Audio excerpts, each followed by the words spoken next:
¿Cómo levantarse cuando has caído?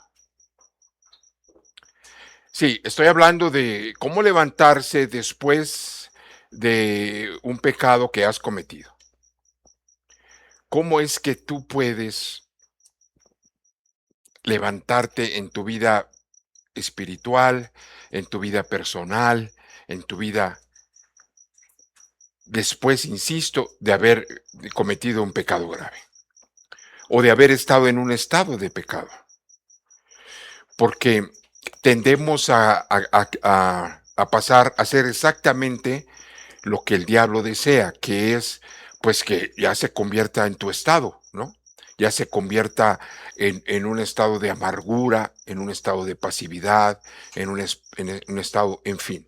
¿Cómo podemos levantarnos? Yo creo que todos, muchachos, nos interesa saber cómo yo puedo levantarme realmente después de haber cometido un pecado. Si tú me permites estos 30 minutos, yo te puedo garantizar que vas a ver a través de su palabra cómo hacerlo. Pero eso, por supuesto que es algo serio, ¿verdad? Pero debe de animarte porque la Biblia siempre tiene una respuesta. Entonces, ¿cómo levantarse, muchachos, cuando, cuando has cometido un pecado? Hay que decir las cosas como son, ¿verdad? Para la Biblia, bueno, pues a nosotros no nos gusta llamarle fallas, errores, no, nos gusta decir las cosas como son, se llama pecado, ¿verdad? Y no hay pecado chiquito, pecado grande. ¿Cómo pues tú te puedes levantar cuando has caído? Nadie puede, este, hablar de levantarse si no entendemos bien qué es pecar. Muchachos, desde siempre ha existido una enorme confusión en la iglesia. Y para que todos ustedes estén aquí conmigo, por favor, el término Babilonia es confusión. Es muy importante que tú cuando veas lo terrible que es el espíritu de Babilonia desde que empezó, muchachos, en el Génesis hasta el Apocalipsis, ¿verdad? Quiero que entiendas que Babilonia significa para la Biblia confusión. Todo principio de confusión. Eso viene de Babilonia, eso es Babilonia. Entonces, hay mucha confusión respecto a qué es el pecado, muchachos. Y a nosotros aquí en México no creemos en las doctrinas que forman las asociaciones, denominaciones, grupos, etcétera, porque no creemos que nada debe de estar encima de la Biblia. Creemos que nuestra única ley, conducta, regla de conducta es directamente a la Biblia. Entonces, pero sí es muy importante que lo entendamos. Porque si no lo entendemos, o sea, si nos distraemos o si tomamos los conceptos así a la ligera, ¿verdad? Pues nos dejamos llevar porque hay una multitud de mentiras acerca del pecado. O sea, ¿qué es pecar? Para la Biblia, ¿qué es pecar, muchachos? Y te, te invito a que tú pienses ahorita conmigo. Bueno, para ti, ¿qué es pecar? Segundo libro de Samuel, capítulo 12.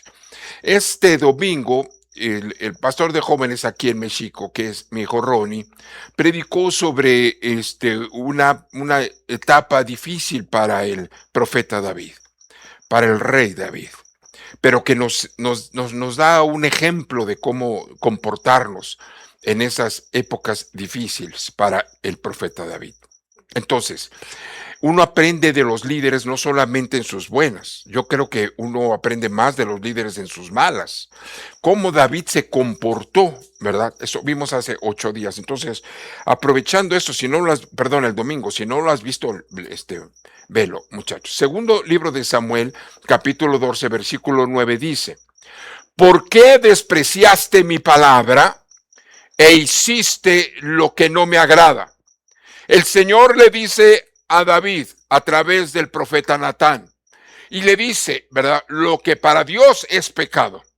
Él no le dice, fíjate bien conmigo, él no le dice, ¿por qué infringiste la ley? No dice eso.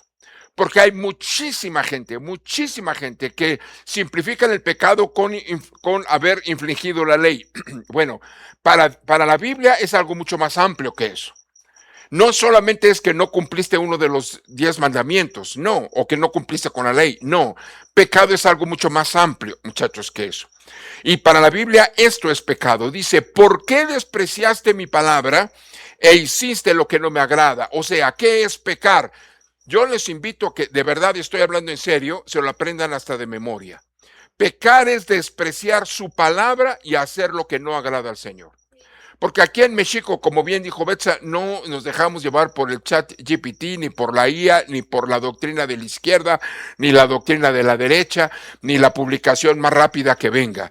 Tú y yo, ¿verdad? Tenemos que entender que México tiene una conducta, y esa conducta se llama la Biblia. Bueno, así es que cuando tú quieras compartir a otro qué significa el pecado, por favor, ¿verdad?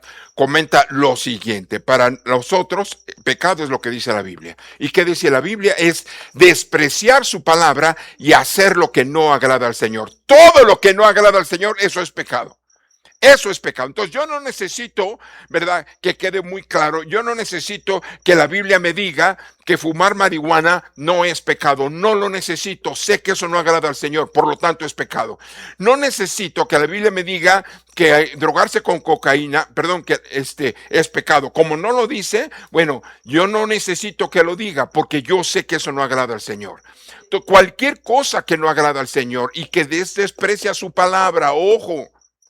Ustedes me han escuchado aquí mucho que no desprecien su palabra. ¿Por qué? Porque eso para Dios, yo sé que para muchos de ustedes no lo es, lo sé.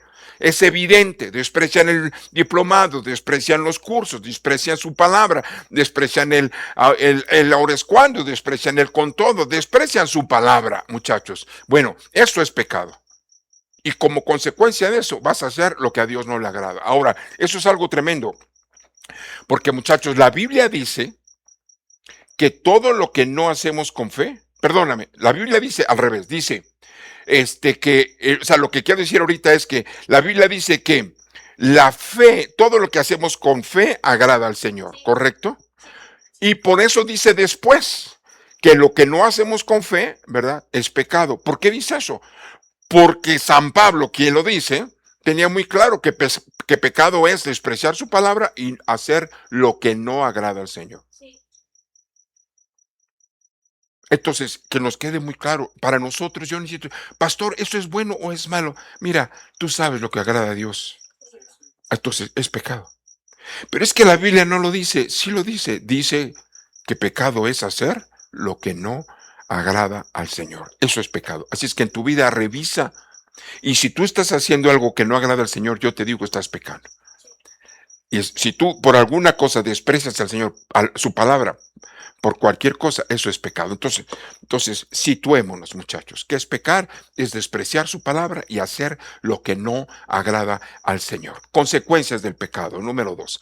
Segundo de Samuel 12:1 dice: el Señor envió al profeta Natán a ver a David. Miren, un hombre que recibía canciones de Dios, un hombre que recibía poemas de Dios, un hombre que recibía revelaciones de Dios, ahora tiene que recibir su palabra a través de otra persona. O sea, la primer consecuencia del pecado es que se corta la comunicación con Dios.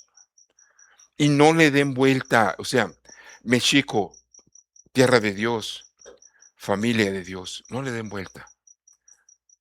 Si tienes tiempo que no te ha hablado Dios, es por un estado de pecado, no le des vuelta.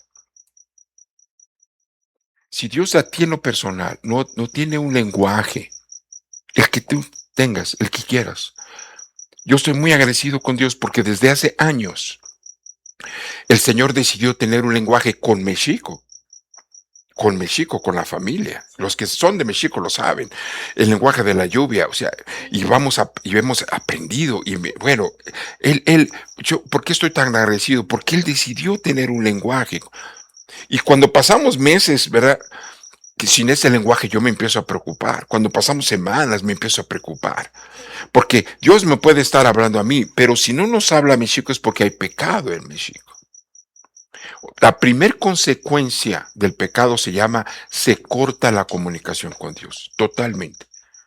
Dios ya no puede hablarte directamente. El pecado es aborrecible para Dios de tal manera que ahora tiene que usar otro.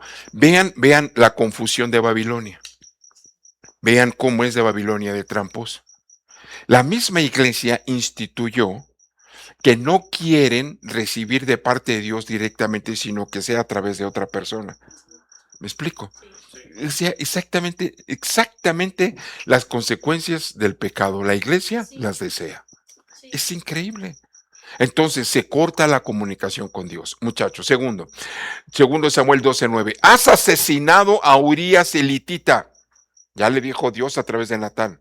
Usando a los amonitas para matarlo y te has apoderado de su mujer. Tremendo. Creo que Natán, un profeta, ojo también, conozcan al profeta, que no endulza las palabras, que piensa bien lo que dice, pero dice las cosas más concretas y claras que es posible, para que no haya claramente. Él no le dijo, pues, híjole, pues, mandaste poner ahí en la primera línea, o sea, usaste una estrategia equivocada. No, se lo dijo claramente, claramente. Has asesinado a Urías elitita, usando a los amonitas para matarlo y te has apoderado de su mujer. Punto. O sea, muchachos, en segundo lugar, Dios va a exhibir tu pecado. Dios va a exhibir tu pecado. Dios lo va a sacar a flote. Si tú no lo haces, Dios lo va a hacer. Y como no tiene comunicación contigo a causa de ese estado de pecado, va a usar a otra persona para decirte. Se corta la comunicación y Dios exhibirá tu pecado. Tercero, puesto que me has menospreciado al apoderarte de la esposa de Urías elitita para hacerla tu mujer, jamás se apartará de tu casa la violencia. Yo, el Señor, declaro, voy a hacer que el mal contra ti surja de tu propia familia, y en tu propia cara tomaré a tus dos mujeres y se las entregaré a uno de tu familia, el cual se acostará con ellas a plena luz del sol. Por favor, aquí quiero dedicarle unos minutos más, muchachos, porque es algo que la iglesia desde hace siglos ha despreciado, y más la iglesia actual. Y quiero hacerlo con calma para explicarme bien, muchachos. Porque aquí también, si tú lo encuentras, puede ser la solución de muchas cosas arrastradas en tu vida. Mira, ¿cuál fue el pecado de David? El pecado de David tiene dos grandes brazos. El primero, matar violentamente, o sea, con violencia, ¿verdad? Con engaño, pero con violencia a una persona y aprovecharse de ese engaño, de esa violencia, más bien, pues que era un asesinato, literalmente, ¿verdad? Tomar a su mujer, ¿correcto? Si tú ves con calma, ¿cuáles son las consecuencias del pecado que Dios les dijo que iba él a tener? ¿Cuáles son? Fíjate bien. Yo, el Señor, declaro, voy a hacer que el mal contra ti surja de tu propia familia, y en tu propia cara tomaré a tus mujeres y se las entregaré a uno. Puesto que me has menospreciado al apoderarte de la esposa de Urías elitita para hacerla tu mujer, jamás se apartará de tu casa la violencia. Dos cosas traería como consecuencia. ¿Cuáles son, muchachos? La violencia y que de su familia, ¿verdad?, serían tomadas las mujeres. ¿Por qué el Señor no le dijo, te vas a quedar pobre? ¿Por qué el Señor no le dijo, vas a caer en enfermedad? No le dijo eso. ¿Sabes qué le dijo? Va a haber violencia en tu familia y van a tomar a las mujeres de tu familia. ¿Sabes por qué? Porque la tercera consecuencia, exacto, cosechas lo sembrado. Él sembró violencia y sembró adulterio. ¿Qué va a cosechar su familia? Violencia y adulterio. Muchachos, aprendamos eso. Aprendamos eso. Jesús lo dijo, pero no le hacen caso. Todo, dijo él, lo que el hombre siembra, eso cosechará. Siembras violencia, cosecharás violencia. Siembras robo, cosecharás robo. Siembras pobreza, avaricia, cosecharás pobreza. Siembras lo que sea. Adulterio, cosecharás eso. O sea, lo que quiero decir es, la consecuencia, muchachos, depende de la semilla. La cosecha depende de la semilla. Yo no puedo cosechar manzanas con semilla de naranja, no puedo hacerlo. Entonces, al revés, si yo estoy cosechando pobreza, es porque mi pecado tiene que ver con el dinero. Si estoy cosechando, que ustedes me digan, enfermedad, es porque mi pecado tiene que ver con el área física. Si estoy cosechando soledad emocional, soledad espiritual, soledad, o sea, investiga qué es lo que estás cosechando y no le des más vuelta, porque te la vas a pasar toda tu vida así y no lo vas a resolver. Y mejor reconoce la verdad, que la cosecha depende de la siembra. Entonces, si en tu vida ha habido violencia, es porque tú cometiste un pecado que todavía está ahí, que no lo has resuelto, de violencia. Si en tu vida hay adulterio, hay cuestiones de mujeres, hay codicia, en fin, es porque tú has mantenido un estado de pecado de esa área. El Señor no te va a mandar una consecuencia de una semilla de pecado distinta, no lo va a hacer. En el área en donde tú pecaste o has estado pecando, es el área en donde tú cosecharás. ¿Quieres de veras ser libre? Hoy, atrévete. Atrévete con la verdad. Todo, menos el deseo de juzgarte. Todo el deseo de que seas libre. Sí. Se corta la comunicación con Dios. Dios exhibe tu pecado y 3, cosechas lo sembrado. Consecuencias del pecado. ¿Cómo librarse? Solamente hay una parte. Arrepiéntete. Solamente hay una manera. En México, o sea, Dios, yo creo que Dios nos ha llamado porque es tan insistente el Señor, como Juan el Bautista, muchachos. Y eso es, ahora, híjole, man, pudiera aplicar 7 horas de esto, de verdad. Juan el Bautista es el antecesor del Mesías, muchachos, ¿verdad?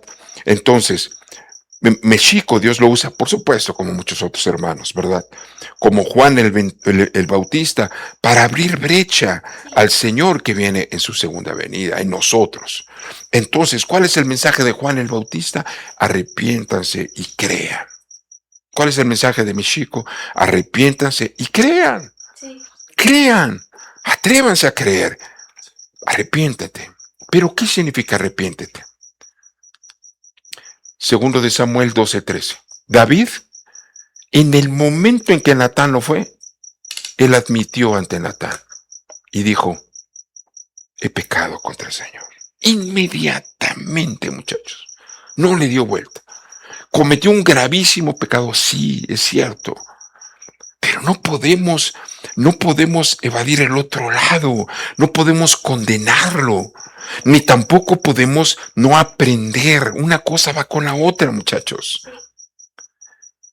Así como decimos, o sea, lo terrible de su pecado y que trajo consecuencias a su familia, hay que decir al otro lado.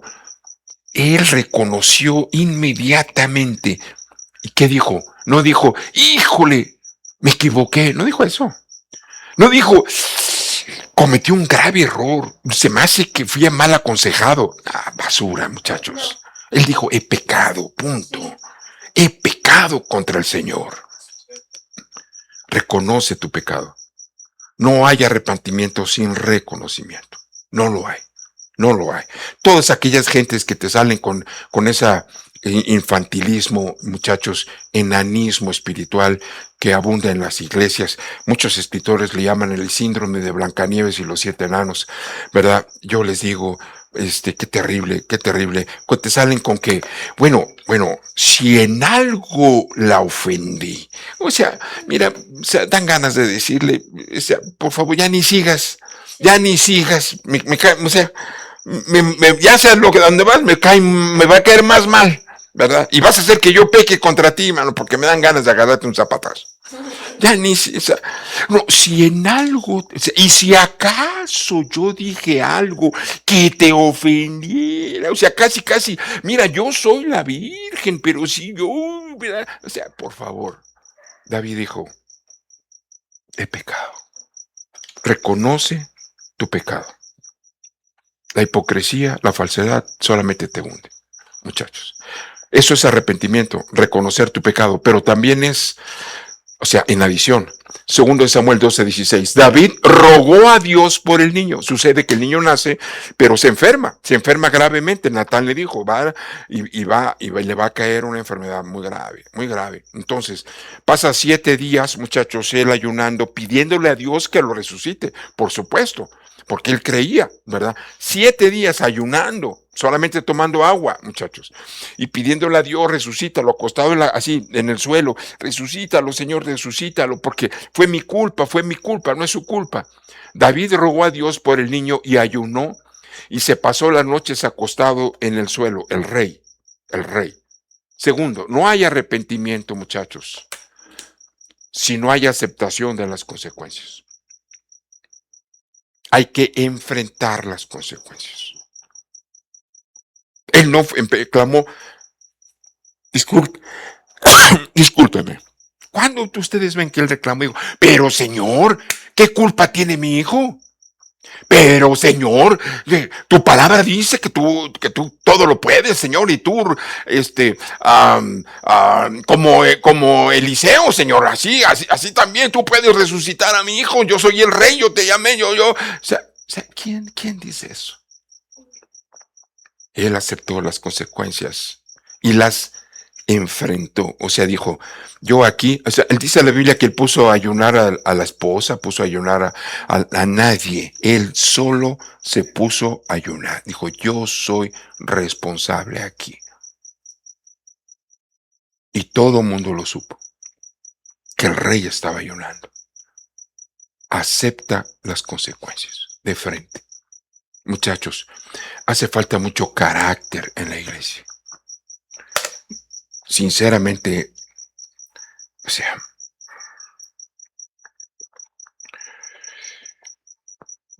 no nos damos cuenta que la falta de carácter lo único que produce es una enorme irresponsabilidad que hace que no vivas las bendiciones que Dios tiene para ti. Se requiere carácter. Si he pecado, y aquí estoy. Yo voy a pagar lo que tengo que. Yo voy a decir. Ni siquiera nos atrevemos a decir. Ni siquiera nos atrevemos a ver a la persona. Ni siquiera, imagínate. Yo voy a acudir, sí. Yo tengo que, sí lo voy a hacer. Acepta las consecuencias del pecado. Acéptalas. Eso es arrepentirse. Y tercero, muchachos, humíllate. Humíllate. Humillémonos delante del Señor, por supuesto que sí. Su palabra dice, vean, entonces David rogó a Dios por el niño y ayunó y se pasó las noches acostado en el suelo. ¿Cuánto nos han engañado, muchachos, y diciéndonos mentiras acerca del arrepentimiento, de que no es necesario? No, tú ya nada más pide perdón y ya con eso. Muchachos, nos hemos ido a tantos extremos. No, arrepentimiento tiene que ver con reconocer tu pecado, con aceptar las consecuencias y con humillante. Si no hay humillación, muchachos, es mentira, no hay arrepentimiento. Tiene que haber humillación. Humíllate delante del Señor. Humíllate.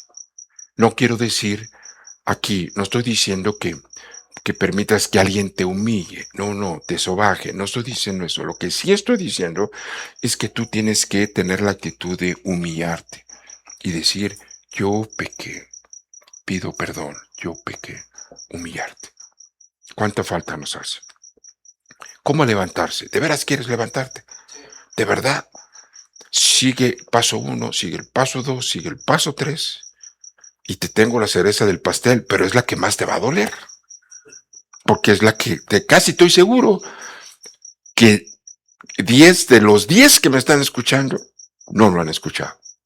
¿Sabes por qué lo creo? Porque el padre de mentira ha predicado mucho en la iglesia. El padre de mentira ha enseñado mucho en la iglesia y ha dicho mentiras. Y han convertido la iglesia en Babilonia. Y nos han dicho, sí, nos vamos a levantar, pero la gente no se levanta. ¿Sabes por qué no se levanta? Porque te mintieron. Hace falta un cuarto paso. ¿Cuál es ese cuarto paso? Samuel, segundo de Samuel 12:20. ¿Ha muerto el niño? Sí, ya murió. Respondieron ellos. Entonces David, ¿qué hizo? Ahora viene, ahora viene. Pero lo clásico, ¿sabes qué es lo clásico? La inmadurez. Si yo no lo hubiera hecho. O sea, qué manera. A veces actuamos como si no fuéramos seres humanos. Si yo no lo hubiera hecho. ¿Te has preguntado qué ganas con eso? ¿Qué obtienes? O sea, ¿qué caso hay de eso? Absolutamente nada. Eso debiste haberlo hecho antes. Antes, muchachos. Humillarte, irte hasta el suelo. Pedir perdón. No después. No que ya no te gustó, ¿verdad? O sea, David dijo, se levantó del suelo. O sea, en el momento en que él dice, acepto, voy a vivir con esto toda mi vida. Vive con las consecuencias. Así es, toda su vida. O sea, esos manganzones muchachos que embarazan a una muchacha y ya no se casan con ella. Uy, o sea, la verdad. Y para acabarla, hay cristianos que lo permiten.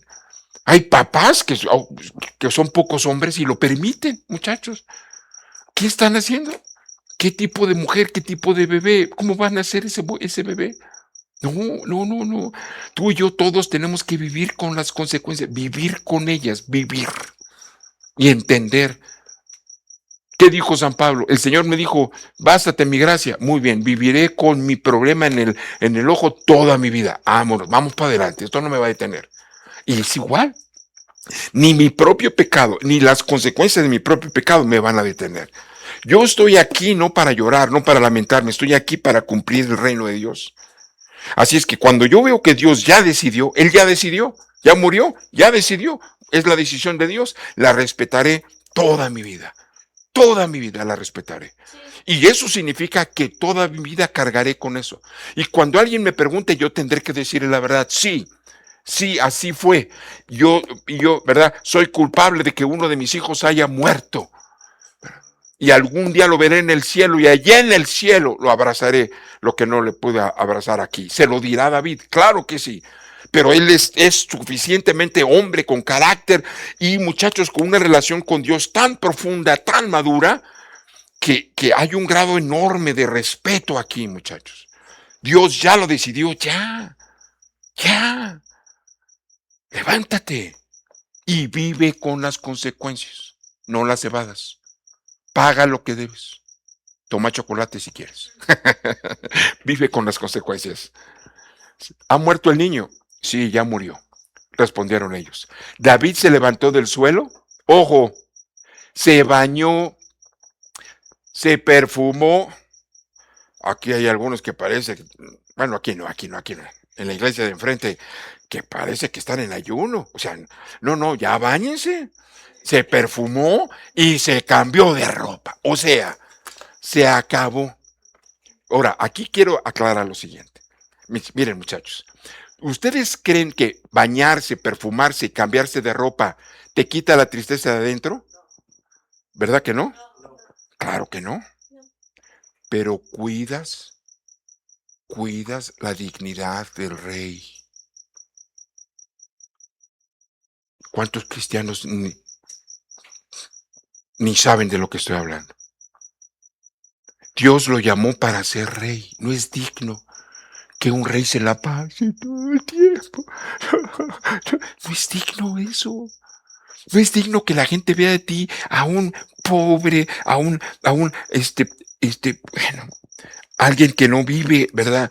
Que no dignifica lo que... No, muchachos, por dentro me estoy muriendo de tristeza, pero tengo que bañarme, tengo que perfumarme y tengo que cambiarme de ropa. O sea, tengo que cambiar de actitud, tengo que cambiar de conducta. Todo tiene su tiempo. Hubo su tiempo para arrepentirme, para humillarme. Entendí la respuesta de Dios, ahora cambio mi conducta. La gente no tiene que, yo no tengo que causar lástimas a nadie. No tengo que hacerme la víctima de nadie, muchachos. Y él se baña, se perfuma y se viste, aunque por dentro estaba llorando. Eso es levantarse, eso es carácter. Para poder levantarte de un pecado se requiere carácter. O mujer, mujer y hombres, hombres, muchachos, como hay muy pocos el día de hoy. Y tercero, ahí les va la cereza del pastel. Ahí les va. ¿Ha muerto el niño? Sí, ya ha muerto, respondieron ellos. Entonces David se levantó del suelo, se bañó, se perfumó, se cambió de ropa y entró en el templo para adorar al Señor. Se fue al templo para adorar al Señor. Gloria a Dios, aleluya. Muchachos, imagínate tú, porque ha muerto su hijo y porque Dios lo ha perdonado. Y se pone él a adorar al Señor. Ahora, aquí no seamos religiosos. Es aquí donde viene la verdad. A ver, yo les pregunto a todos ustedes, ¿qué significa adorar al Señor? Ojo, Antiguo Testamento, Rey David, Jesús todavía no había venido. ¿Qué significa adorar al Señor? Matar, agarrarte, comprarte unos animales y matarlos y ofrecerlos en sacrificio. Eso significa adorar al Señor. En el Antiguo Testamento, adorar al Señor no era cantar, no era danzar o bailar, no. ¿Sabes qué era? Comprarte porque costaban. Por eso es que luego tú ves que en el Nuevo Testamento el Señor quitó a los cambistas, porque se hizo tan fuerte esto que ya llegaron a tener hasta su propio dinero, su propia moneda, con el tiempo que pasó. Pero bueno, tenías que comprar, o sea, te costaba, lo que quiero aquí aclarar, te costaba y comprabas.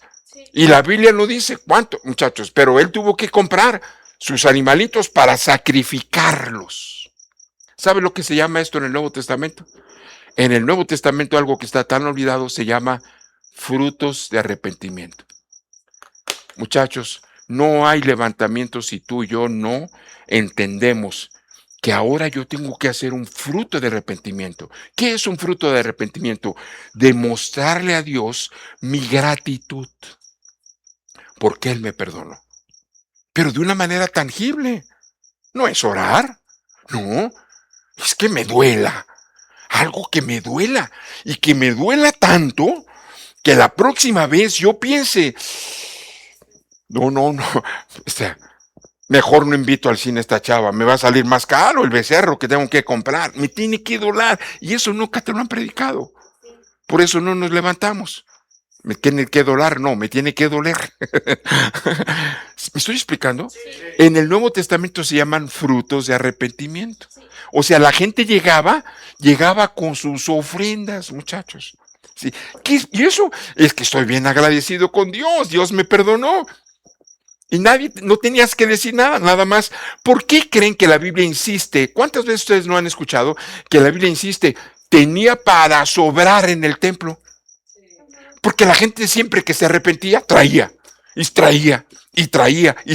frutos de arrepentimiento. Miren, solo para ustedes, porque ustedes me caen muy bien y les voy a decir la verdad completa. Y con esto que yo les voy a decir, se la pueden enseñar a todo mundo y muy pocos lo saben. Les voy a explicar. ¿De dónde viene la penitencia de los católicos? ¿Sabes de dónde viene? De esto.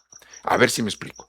La iglesia cristiana, muchachos, traían frutos de arrepentimiento. Entonces, el fruto del arrepentimiento era una ofrenda que dabas, ojo, en gratitud a Dios por su perdón. Entonces empezaron a ver, qué padre, ¿sí? Pero como pasa, la gente como que dejó cada vez de dar menos y quedar menos y quedar menos y quedar menos. Y dijeron, híjole, mano, pues la gente ya cada vez da menos. Entonces, ¿cómo le hacemos? Vamos a voltear la tortilla. Y en lugar de que traigan ofrendas por agradecer por su perdón, les vamos a decir que es necesario que traigan ofrenda para lograr el perdón. Vas a ver si no van a traer. ¿Y cómo fue? Pues claro, ¿quién no quiere el perdón? No, pues ¿cuánto? Pues cuesta tanto. ¿Me estoy explicando? ¿Sí? Sí. Y se llenaron de lana, ¿no? Y de ahí viene la famosa penitencia, las famosas indulgencias, de ahí viene todo, muchachos. Pero no porque hay eso vamos a olvidar la raíz. La raíz es correcta. San Pablo le llama frutos de arrepentimiento y es algo que no se nos enseña. Por eso no somos libres. Vieras tú qué padre se siente que tú agarras y traes todo lo que sea, lo que Dios, lo que tú decidas. Ahora sí que es lo que tú decidas. Pero vieras qué bonito se siente que tú dices, yo así valoro el perdón que me diste, Padre. Así valoro.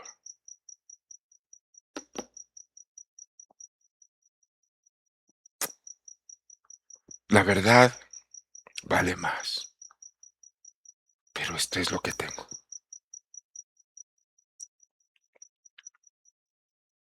Esto es lo que tengo.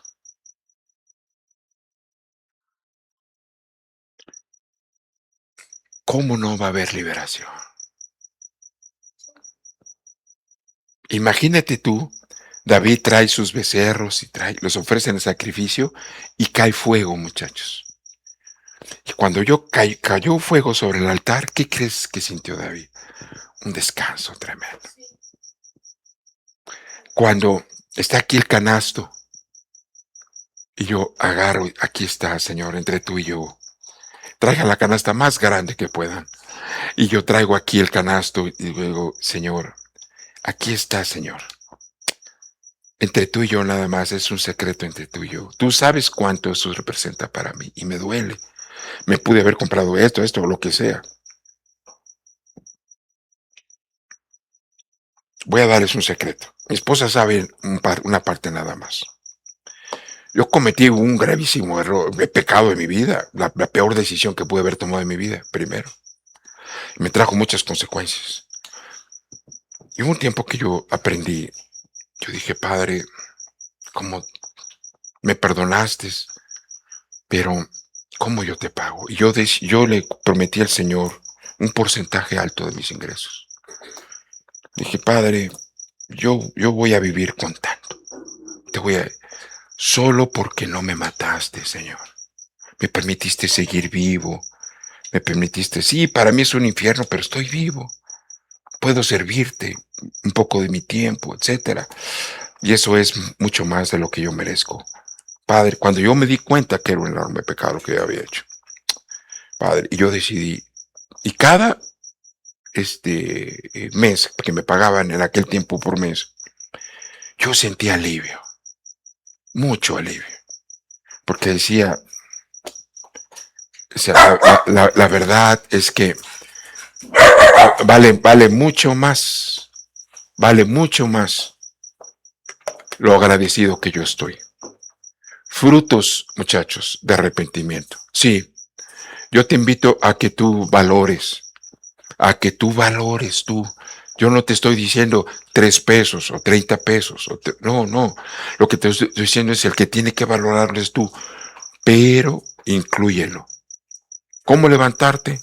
Vive con las consecuencias, cambia de conducta y ten frutos de arrepentimiento. Trae al Señor el fruto de tu arrepentimiento. Tráelo y dile, Señor, gracias. Estoy tan agradecido, gracias. Y te vas a sorprender. Realmente experimentarás libertad. Realmente experimentarás libertad. Créeme lo que te estoy diciendo. Realmente. Dejarás de traer el peso, porque en tu ofrenda es lo que no se puede explicar, porque solamente el que lo vive lo puede experimentar. Que cuando tú das ese fruto, muchachos, se libera. Se libera. Esa es la verdad. Y se te quita la carga. Así es que, ¿cómo levantarse? ¿Ha muerto el niño? Sí, ya ha muerto, respondieron ellos.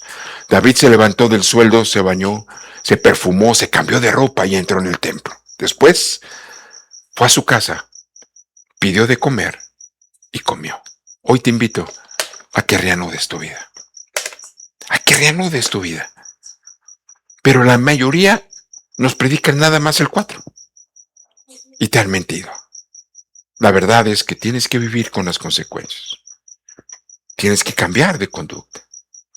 Ofrece frutos de arrepentimiento y reanuda tu vida. Sí. Y reanuda tu vida. Levanta las alas y empezarás a volar. En el nombre de Jesús.